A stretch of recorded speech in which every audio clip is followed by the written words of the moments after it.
you can still adopt a lot of these discovery habits, even if your organization never changes, right? So you can work on your own outcome mindset. You can start to map out what are the outcomes my leaders care about, even if they're not thinking about it that way. And then for your product, you can look at what are the product outcomes that drive those business outcomes.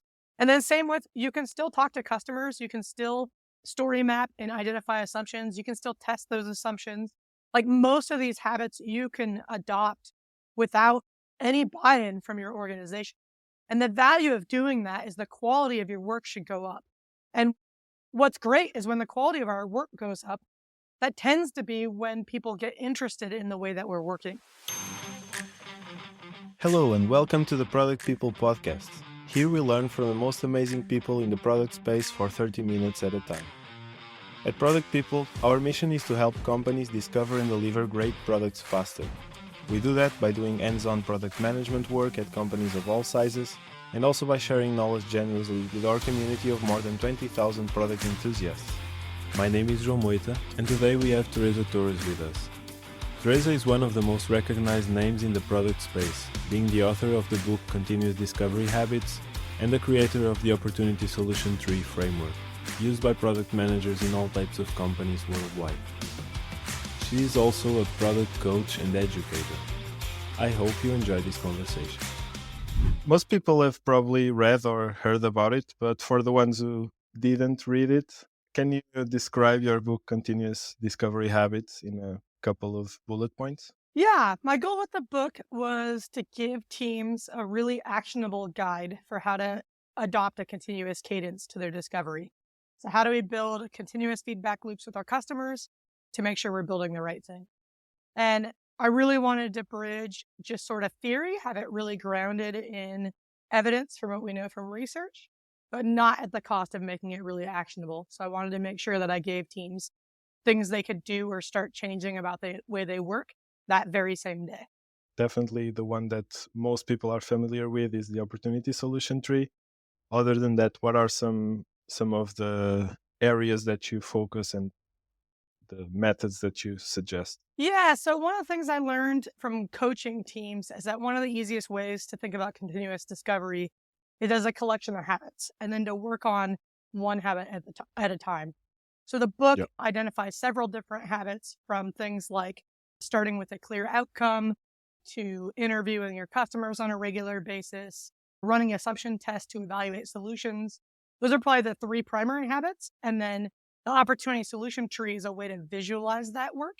And then there's a handful of supporting habits. So there's a habit about visualizing what you know, which helps with team alignment. It helps with finding the right structure for your opportunity solution tree.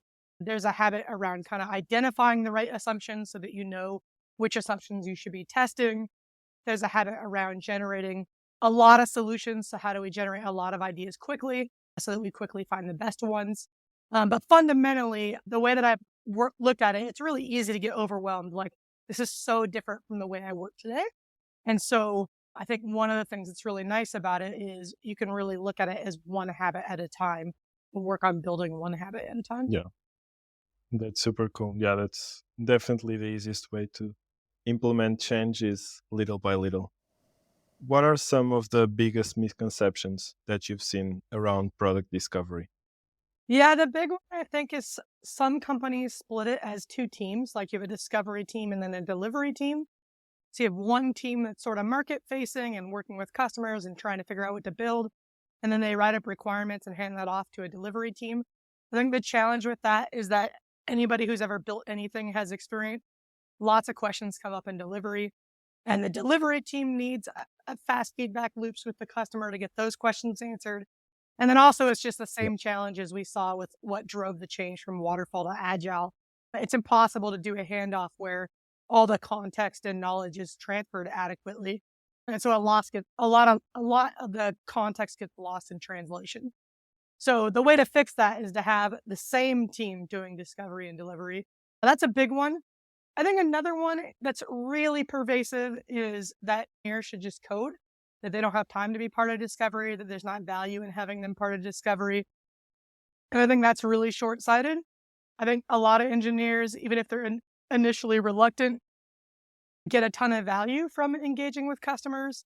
And we end up building much better solutions and actually a lot faster if we have engineers involved in discovery. So I think that's a really common one. And then I think probably the third most prevalent one is related to the product and design roles. And it kind of varies by organization. But some companies think product owns discovery. Other organizations think design owns discovery. Whereas I really think the best model is when we take a cross-functional approach and having all three of those roles run discovery together. Definitely. Those three roles that you're mentioning, you also call them the product trio. So the product manager, designer, and the engineer working together. What have been some contexts where you've seen working well? Yeah, so the first thing I'll say is that the product trio concept is really misunderstood. People think it's very rigid and that it's absolutely just those three roles and everybody else is left out. That's not the intent. The intent is that based on the roles available to you, you're looking at how do you take a cross-functional approach to discovery.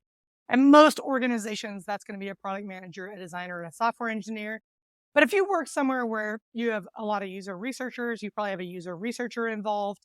There's a lot of variations on this. But the key is how do we work together when we're making decisions about what to build in contrast with what we used to do, which is kind of hand off from silo to silo. How does it work in practice? I think a really well-functioning trio, regardless of what those roles are, they're spending a lot of time together. I mean, there's a lot of focus time working together, interviewing together, building out their opportunity solution tree together, generating solutions together, generating assumptions together, running and evaluating assumption tests together. And I think this is part of the reason why there's some resistance to this idea is it feels inefficient. Like, why would we all spend this time doing the same stuff when we could divide and conquer? But it's a little bit counterintuitive. That upfront together time saves us time downstream. When we don't do that, we get a lot of misalignment. We get a lot of disagreement on what we should build. We get a lot of back and forth, rewriting of requirements, rebuilding of stuff. We end up building a lot of the wrong things. So I think a well-functioning trio is spending a lot of time together. Now, some people push back and say, well, when does the designer do design work? And when does the engineer write code? And when does the product manager go deal with stakeholders and the other things that they do? And I think practically, like, we're not talking about trios spending all day, every day together. But I do think they are touching base every day. And they might be spending an hour or two together every day. And they still have plenty of time to do their other parts of their job. But I think the best product trios, it just becomes the way they work. They spend a lot of time together. Yeah, that makes a lot of sense. And how do you see that balance of having this 3-person core group versus involving the whole team? So a team that has obviously multiple engineers and probably multiple designers. Who do you pull into what conversations? Yeah, so I often talk about it as the trio leads discovery. That doesn't mean they're the only ones involved in discovery. So I want to see everybody on the team have some exposure to customers and to the discovery work. So there's a lot of ways to keep the rest of the team involved. You can have other people join in on interviews periodically. The whole team, different people are going to be involved in running assumption tests. I think everybody needs to follow along, whether they're involved or not. So there's ways to share what you're learning every day, whether that's asynchronously in something like a Slack or MS Teams channel, or if it's as part of your stand-up. It could be as simple as like we interviewed a customer and these were the highlights we learned yesterday. It could be different people getting involved at different times. So some of your engineers might be better with helping with different types of assumption tests and other tests. They might rotate in and out based on what you're working on. I think the key is that we like the bulk of our engineers, we need writing code and being focused on delivery. Same with design. Like there's a lot of design delivery work, but we want everybody to be able to follow discovery as it's happening. So what we want to avoid is like we went away and did the discovery, and then at the very end, we're going to communicate our conclusions, right? I think the challenge with that is it's really easy to disagree with conclusions. Whereas if you communicate the whole journey, people are part of that journey and they come to the same conclusions. Right. Yeah, that's super good insight and very specific. So one of the things that a lot of teams go through is struggling from moving from this ad hoc or project-based research into a continuous habit that they can stick with. And what this leads to is that sometimes they have a bunch of insights that they've gathered in a specific period of time, and then they will only use those insights in some weeks or even months from that time.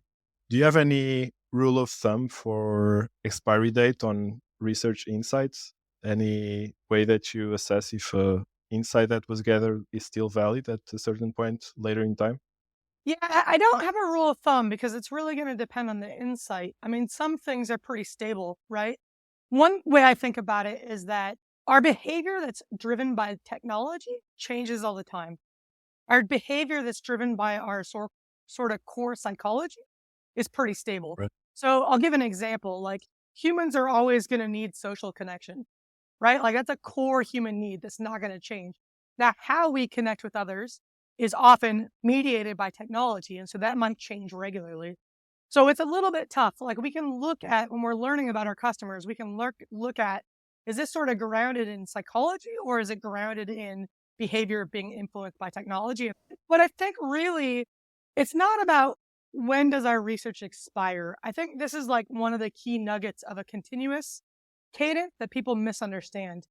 In a project world, we would do like half a dozen to a dozen interviews, like synthesize that into a report, and we would end up with some insights that then this question of when do they expire becomes really important. But with continuous interviewing, we're always talking to customers and we're making decisions based on all of our conversations up until that point.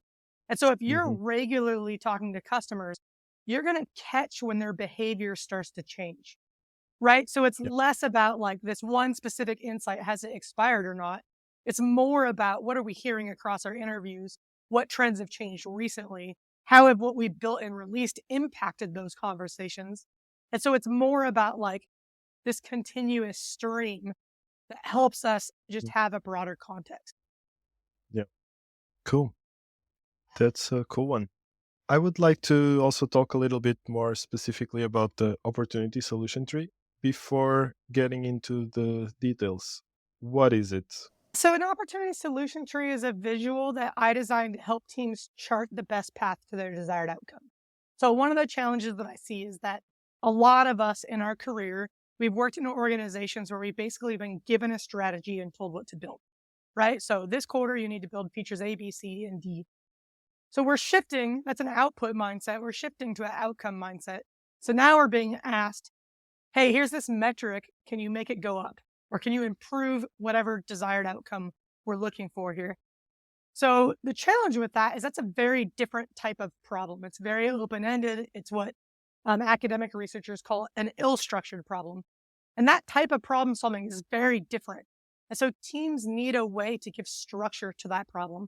So the opportunity solution tree is a visual that helps us externalize the structure we're implicitly giving to the problem.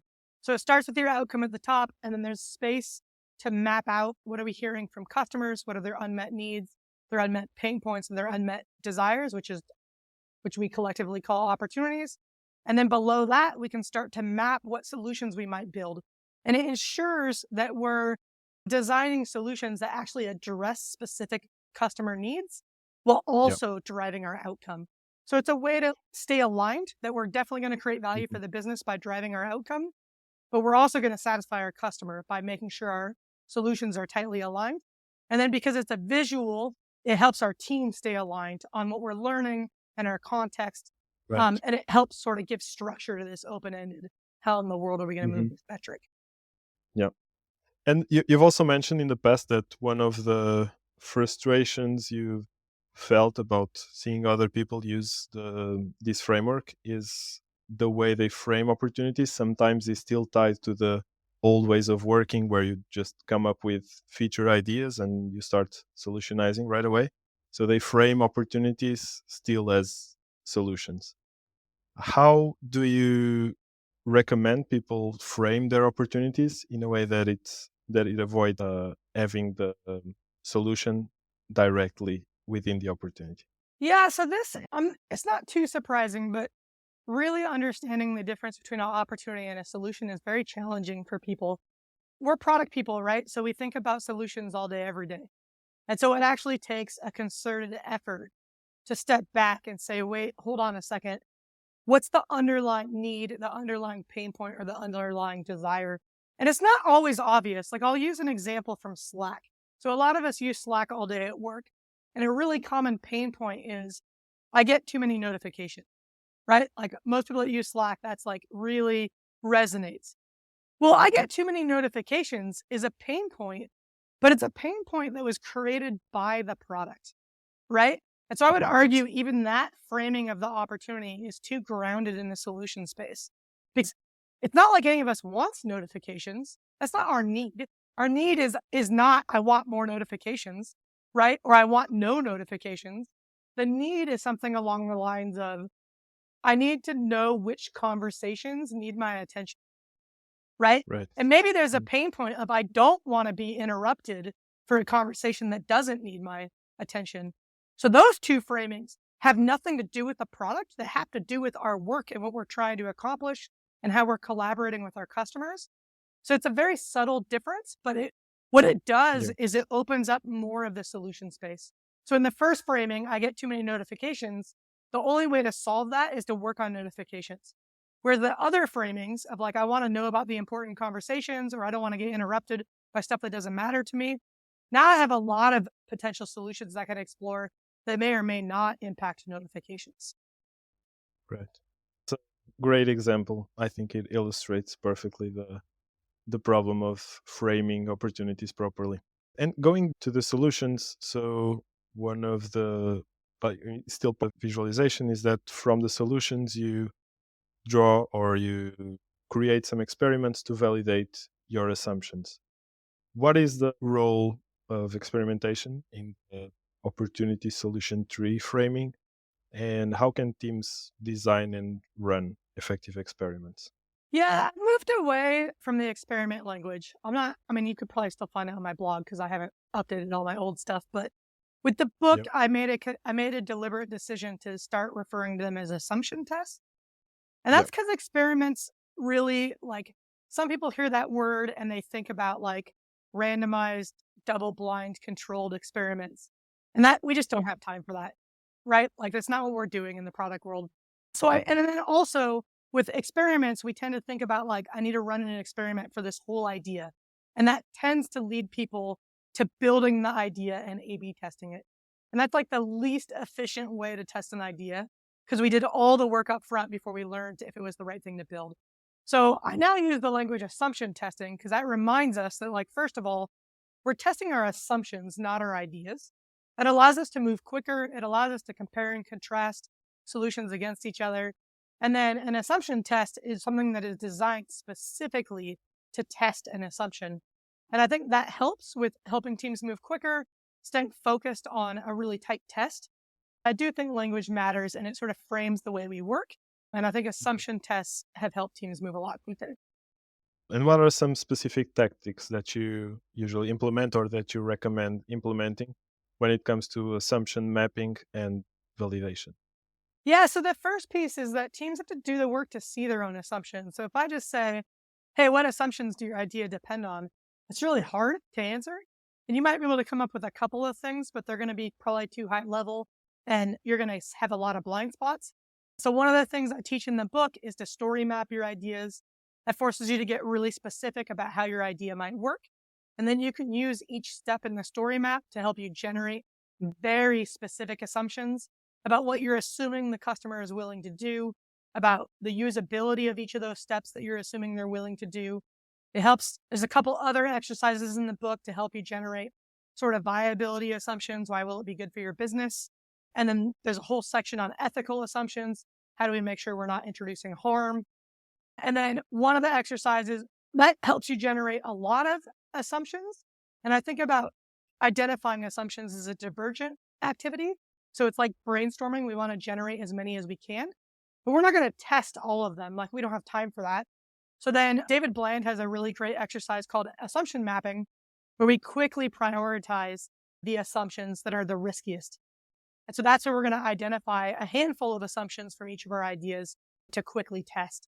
And that's what allows us to work with multiple solutions, to compare and contrast them against each other, and to really sort of have a little bit more intellectual honesty. What a lot of teams do, they work with one idea, they're testing their assumptions, and they're looking for them to work, right? They are trying to validate their idea. And the challenge with that is that we sort of slip into these areas where we're going to fall prey to variety of cognitive biases. Whereas if Yeah. we set up a good compare and contrast decision, we're more likely to be more honest in our work and get more value out of our assumption set. Yeah. Let's maybe dive a little bit into your experience as a consultant and coach. What has been the most challenging company environment you found to implement discovery? I think the key is that there's a few different elements of this. So any organizational change, you're going to have to see the change take hold at different levels of the organization, right? So a lot of leaders, they think, oh, this is a skills gap of our product teams. So we can just get our product teams training and then they'll magically work this way. That tends to fall short. Most teams do need training because they haven't worked this way before, but that change can't just happen at the individual team level. It also has to happen at the middle management level and at the senior management level. Because if it doesn't, like I worked at one organization where the senior leadership thought they were bought in and thought this was the way they wanted their teams to work. They got training for their individual teams, but they didn't do any work at the middle management level. And so what happened was the teams were hearing from their senior leaders, go do this work. But then when they would go bring the results back, their middle managers would say, yeah, but I want you to build this thing anyway. Right. And then I've seen it happen the other way where maybe a head of product is driving the change and even the middle managers on the product team and the engineering team are bought in, but the rest of the executive team isn't bought in. So they do all the work and then the CEO comes in and says, yeah, but we're going to just build this thing. So what's hard about change in an organization is that everybody has to change. And the change doesn't really take hold until everybody has sort of changed at a similar rate, to a similar degree. And that change happens at different rates. And so while the change is happening unevenly across the organization, it's really frustrating because the old way worked to some degree and now it's not working anymore, right? Because everybody's in the middle of this change and you're not yet getting the benefit of the new way of working. And it's just chaotic Yeah. and messy.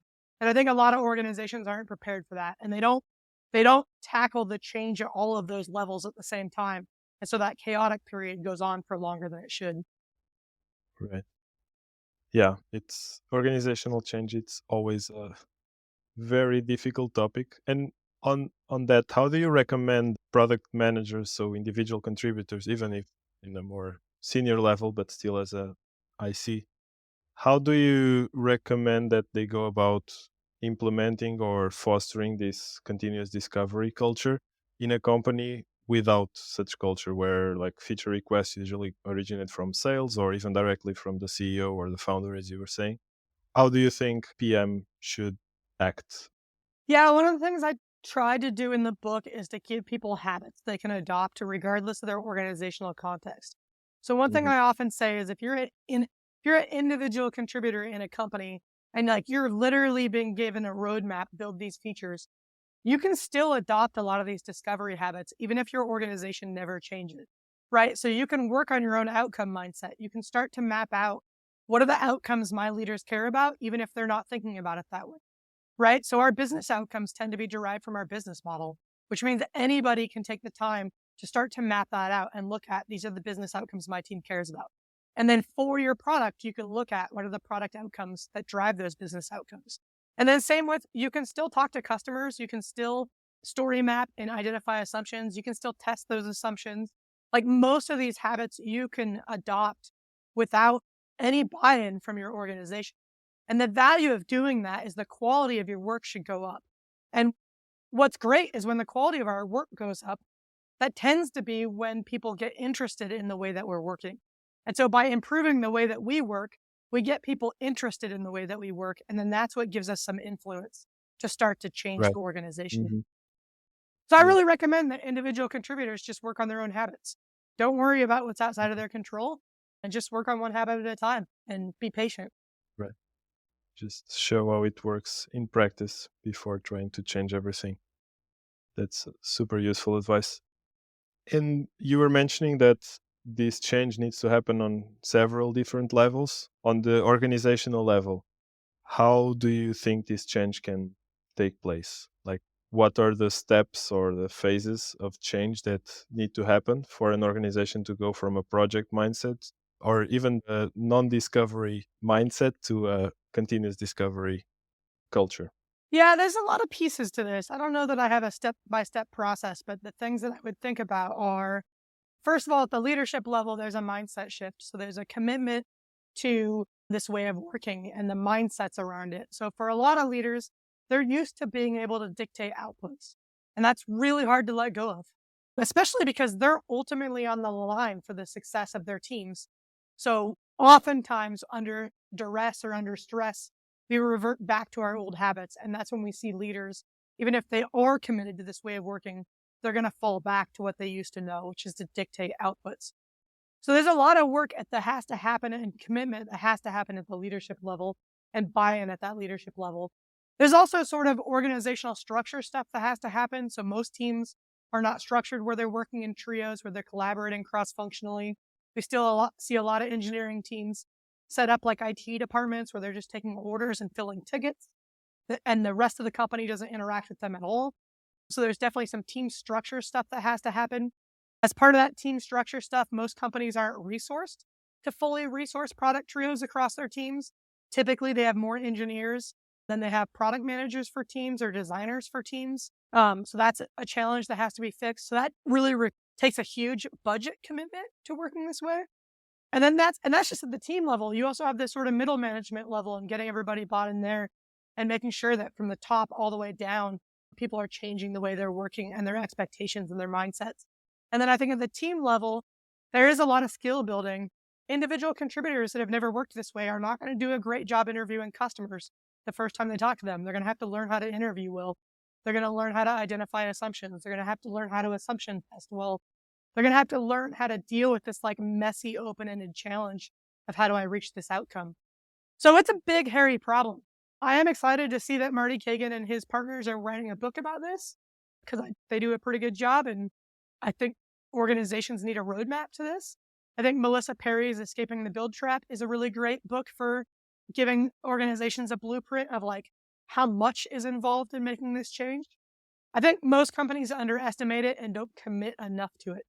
Yeah, at least I think there are some good examples of companies trying to make a change. Especially I'm seeing now in Europe that's still lagging a bit on product innovation compared to the US, but I see a lot of good efforts happening.